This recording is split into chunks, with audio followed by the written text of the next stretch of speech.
It was unfortunately disappointing, but I can't lie. This was my most anticipated game for a long time. It was Darksiders. I remember about 4 years ago, I first got a taste of Darksiders, and I was just poking around on the internet because I was bored, and I saw this thing called Darksiders. I was like, this looks pretty cool. And I end up on Xbox's website, and I'm looking at it, and I'm like, hey, this looks pretty cool. And back then, it was going to be an Xbox exclusive only, so I was a little disheartened.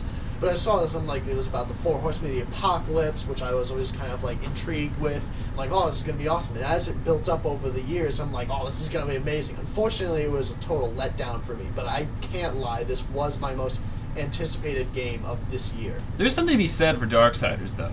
I think honestly, if you want to make an RPG in 2010, Darksiders fits the formula. Now, it doesn't innovate much. Okay, there's something to be had with Darksiders, but it just nailed the formula. I mean, honestly, if you want to make just a standard adventure RPG, Darksiders is the way to do it. Yeah, I mean, like, they almost sort of... There's nothing wrong with it. I can't think of anything wrong. In like a Zelda sort of direction, and, you know, considering the art style and, like, the story, it's sort of a very different approach to, you know, that sort of gameplay. I mean, I haven't actually had any hands-on with Darksiders. You know, it has its moments, but I do actually know some people that are not even involved in the show that have talked to me about it, and they really like it. People that play it come out of that game really loving it, but there's this, I think it just offered a little too much promise all the way through 2009, and then it comes out. It was built up too much for what it could. It couldn't deliver what it. Especially in a game based on the apocalypse. It's a good game. It's just not like a amazing game. Yeah. It's not bad, but there's nothing like stunning about it. Yeah, but I can see why you're disappointed. Yeah. It's maybe we can call it maybe the most disappointing 2010 so far. It's my most disappointing because I had 4 years of hype built up over it. I mean, probably most people didn't even hear about it until it was like released in the general public. It's like, hey, Darksiders is coming out. Yeah, I do wish Darksiders had that little extra. I mean, as you could saw with our discussion from Halo Reach, we talked about all the extra that's going to come out of Halo. I mean, there's not really much of that in Darksiders. It's a pretty standard RPG, and they offered so much promise, but unfortunately, it didn't really fly out and do its own awesome. It just kind of I don't want to say it played it safe, but it didn't really show anything that was going to break the barriers. Well, hopefully if they made enough money, a sequel may fix that. Yeah. At least for my most anticipated, I was this close to saying Halo Reach. Obviously, because I was very into that discussion. But I'm going to say Splinter Cell Conviction. It's going to be my most anticipated. I'm a big Splinter Cell fan. Really? I had no idea. I read the book, completely unrelated to what this game is about. Not even written by Tom Clancy. Not even written by Clancy, yeah. But it's completely unrelated. But it's not like Tom Clancy is like quarterbacking the entire game development anyway. So, I mean, I'm sure he has his say on it, but he's not programming. I don't know. I think they just like write him a check so that they could put his name on the game. I know. I mean, he might say, I really doubt Tom Clancy is in there working on. He's done. He's already made his millions. He provides like the basis. Well, yeah. If you want to make a Splinter Cell game, you gotta shell out to Clancy. You can't do it. He just got to. Sam Fisher, he owns him. But anyway, as far as this game goes, we're talking about Max Beeland is. Executive developer or whatever on this game, and if anybody knows, he worked on Rainbow Six Vegas, and that cover system from Vegas is going to be implemented here, and it's probably no surprise because of how successful that was and how well it was implemented in Rainbow Six. So this cover system is going to be in there, and what this game basically offers is more action. So obviously with a pretty slick cover system, you're obviously going to be shot at quite often. Sam has been known for his hiding and stabbing people in the dark and all that kind of stuff, and you don't want to be seen ever. Here it's going to be more action, less of this dragging bodies around and just trying to hide all these monotonous tasks. So you've gone from like a Black Ops member to more of a ranger now, you're more of a stormtrooper. Yeah, so to speak. And obviously he's not working for Third Echelon in the government, so at this point he's just he's flying on his own and he's doing his own thing. He's on his own rules, is what they like to say. The whole premise of the story is he gets a call from some informant that his daughter's death was not an accident, going to offer information, and then of course there's like this trust problems, blah blah blah story, But in the game itself, we're going to be bringing more action. Are they still gonna like push the whole like decision system, like what they did in Double Agent? Wasn't obvious. I don't think it is. I think it's a pretty linear story. But the decisions are going to basically be, how am I going to kick this guy's ass? Like, horrible, or am I going to, like, really destroy him? Because, like, in Double Agent, they really try to, like, push, like the game's completely different if you choose one thing. But, like, I don't think it really succeeded. Well, they may make the decision engine more subtle, just like you said, like, your decisions on how you kick people's asses. I mean, if you tend to be more stealthy, that may gravitate towards a particular storyline. But I don't think, from my perspective, there's no alternate endings.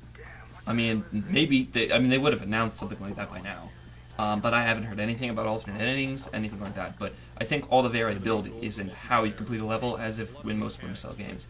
And the how here, you can also, if you could play this like any other Splinter Cell game, if you want to stay in the dark and do all that, but it's focusing on a lot of his pistol skills as well.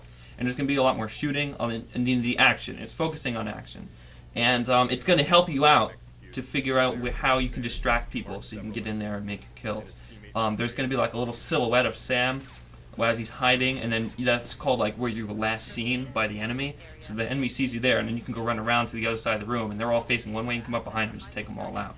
And this is going to be made easier with this mark and execute command they have, where you can mark a couple enemies, and then you can just press go, and he'll take them down. But you have to save these up. It's not like you could just do that every time and just become simple. But the game is obviously going to offer that same Splinter Cell vibe, but it's just going to be more action and less of this crawling around, performing monotonous tasks that aren't really very fun. When you say this, like queuing up enemies to kill, is it going to be kind of like the way the new Mario did, where you just it does it for you? It is in a way, but I believe you only get 2 at a time max, and you have to earn them.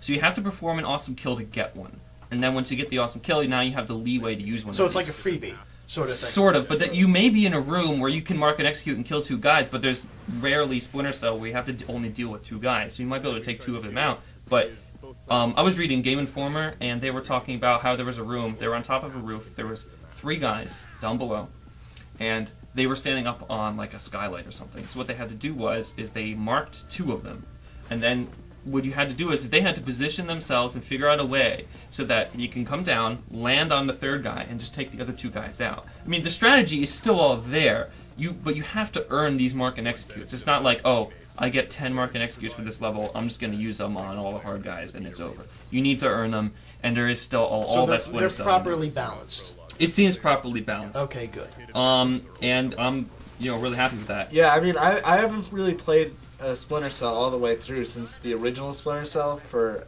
the original Xbox. I mean, I've like checked out briefly some other ones like Double Agent, like I mentioned, but like they never really clicked with me anymore. And I mean, I'm actually also right there with you. I definitely think I'm gonna check this game out. It should at least be GameFlyed, in general. Yeah. So I mean, I don't know if it'll change my opinion on the franchise, but I'll definitely give it a shot. I'm definitely happy to see it. And I should also mention that co-op is back again. They've actually given them names. I know there was like a parody series called Bob and Steve. Yes. But they have, The Adventures of Secret Agent Bob and Steve. They have given them names. They're just really weird names. It's not Bob and Steve. It's not Bob and Steve. No. My hopes and dreams have been crushed. But it's a 4-level co-op. It's about 6 hours, and it looks really interesting. I think this is the Splinter Cell that's going to be probably most successful. The co-op that they throw into like some of the later games, I thought that was some of like the better moments of the game. The co-op is fun. Even playing Chaos Theory. Yeah. Even if this narrative wasn't told very well, the thing with that game is that it was very fun just to work together as a team and just take out these levels that are near impossible. And Splinter Cell is probably going to still be frustrating at some points, but I think it's eased up a little bit, and it's more of the action, and that's what people want to see. Yeah. Alright, moving on. We got our NPDs today. We're going to talk about, if you don't know what NPDs are, they're basically sales for the week. I've given all you guys an NPD list. Sales for the month, I'm sorry. My bad. So, yeah, that would actually be kind of, like, pointless. So anyway, let's look at some of these NPDs. Let's look down this list real quick. We can start with some, there's notable releases that came out recently, like Darksiders Bayonetta. We got some Army of Two on the 40th Day, which has come out, not very successful. But No More Heroes, MAG, the insane PS3 exclusive with some 256 people online, and Mass Effect 2 is obviously out in January. So let's look down the hardware sales. To no one's surprise, the Wii still leads